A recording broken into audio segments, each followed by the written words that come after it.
السلام علیکم لیول ہفتم، یہ آپ کے اردو کا یونٹ ہے۔ میں شازیہ خان کیمپس 9 سے آپ سے مخاطب ہوں۔ آج جو ہم اپنی دہرائی میں جو سبق کرنے جا رہے ہیں وہ ہے سر سید کا بچپن۔ ٹھیک ہے بیٹا، یہ سبق نکال لیجئے، صفحہ نمبر مینشن کر دیا ہے۔ اس کے جو اہم نکات ہیں سبق کے، اس کی ہم دہرائی کریں گے اور چند سوالات کا اعادہ کریں گے۔ اچھا جی، اب سر سید کا جو ہے کہ ہم نے ان کے کارناموں سے تو روشناس ہے کہ انہوں نے کیا کیا کارنامے زندگی میں کیے، اور خاص طور پہ تعلیم کے میدان میں جو ان کے کارنامے ہیں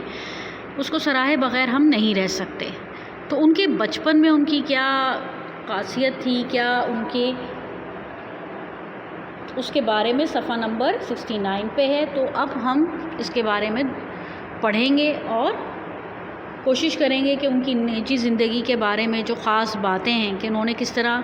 ان کی والدہ اور والدہ نے ان کی تربیت کی، ان سب کے بارے میں ہمیں معلوم ہوگا۔ تو سب سے پہلے شروع کرتے ہیں، صفحے پہ نظر ڈالیے۔ انہوں نے بتایا ہے کہ وہ ایک چھوٹی کے لیڈر تھے، یعنی کہ بہت بڑے لیڈر تھے مسلمانوں کے لیے، اور انہوں نے ساری زندگی جو ہے قوم کی اصلاح کی، یعنی کہ ان کی بہتری کے لیے کوشش کرتے رہے۔ مسلمان کیونکہ جنگ آزادی کے بعد یعنی بغاوت ہند کے بعد مسلمان جو تھے تنزلی کا شکار تھے، ان کے مالی معاشی حالات بہت خراب تھے۔ تو انہوں نے اس دور میں مسلمانوں کو بری باتیں اور خراب رسم و رواج جو پا چکے تھے، اور وہ یہ سمجھتے تھے کہ اگر انگریزی تعلیم حاصل کر لیں گے تو وہ دین سے ہٹ جائیں گے، تو چونکہ انہوں نے اسکولوں کا رخ کرنا چھوڑ دیا تھا، جس کی وجہ سے ان کو بہتر روزگار کے مواقع بھی نہیں مل رہے تھے، اور انگریزوں اور ہندوؤں کا تسلط ان پر دن بہ دن بڑھتا جا رہا تھا۔ اس سارے سلسلے کے اندر سر سید احمد خان کا اپنا ایک اہم کردار ہے۔ تو انہوں نے یہاں تک کہ ان کو ان کاوش کو کیا کہا گیا کہ انگریزوں کے ایلچی ہیں، انگریزوں کے سفیر ہیں، وہ انگریزوں کے لیے کام کرتے ہیں۔ تو ان کی بہت مخالفت ہوئی، لیکن انہوں نے بڑی مستقل مزاجی کے ساتھ اور اپنی مقصد کے حصول کے لیے کام کرتے رہے۔ سب سے اہم کارنامہ جو ہے ان کا، وہ علی گڑھ یونیورسٹی کا قیام ہے۔ وہ مسلمانوں کو ایسی یونیورسٹی دی انہوں نے جہاں مسلمان ہزاروں کی تعداد میں بڑی بڑی ڈگریاں لے کے نکلتے تھے، اور انہیں سرکاری یا نجی اداروں میں نوکریاں ملتی تھیں، جس سے ان کے معاشی حالات بہتر ہو گئے۔ اب یہاں سے جب صفحے کی آخری سطر پہ آئیں تو دیکھیں انہوں نے بتانا شروع کیا کہ سر سید 17 اکتوبر 1817 میں دہلی میں پیدا ہوئے۔ اس کے ساتھ ان کے والد کے بارے میں انہوں نے کیا بتایا، صفحہ نمبر 70 پہ آئیے، کہ ان کے والد جو تھے وہ سید متقی کیا تھے کہ وہ ایک آزاد طبیعت کے مالک تھے، اور وہ زیادہ تر وہ بچوں کو تیراکی اور تیر اندازی سکھاتے تھے۔ ان کی تربیت کا جو زیادہ حصہ ہمیں نظر آتا ہے ان کی والدہ میں، کہ ان کی والدہ نے اپنے بیٹے کی بہت اچھی تربیت دی۔ وہ سر سید کی والدہ خواجہ فرید کی لڑکی تھیں، اور قدرتی طور پہ ہی بڑی عقلمند خاتون تھیں۔ تو انہوں نے دیکھا جائے تو صرف قرآن مجید اور کچھ فارسی کی چند کتابیں پڑھ رکھی تھی، لیکن اولاد کو پالنے کا ڈھنگ انہیں خوب آتا تھا۔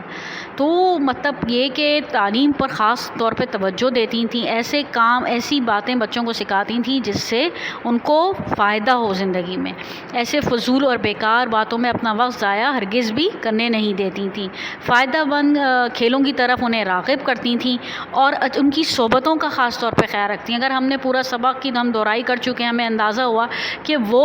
زیادہ تر ان پہ پابندی تھی اکیلے باہر جانے پہ، اور وہ صرف گھر میں ہی جو ان کے خالہ زاد ماموں زاد یا جو بھی بہن بھائی تھے رشتے کے، انہی کے ساتھ ان کو کھیلنے کی تنبیہ کی جاتی تھی۔ اور خاص طور پہ یہ بھی دیکھیں گے ہم آگے چل کے کہ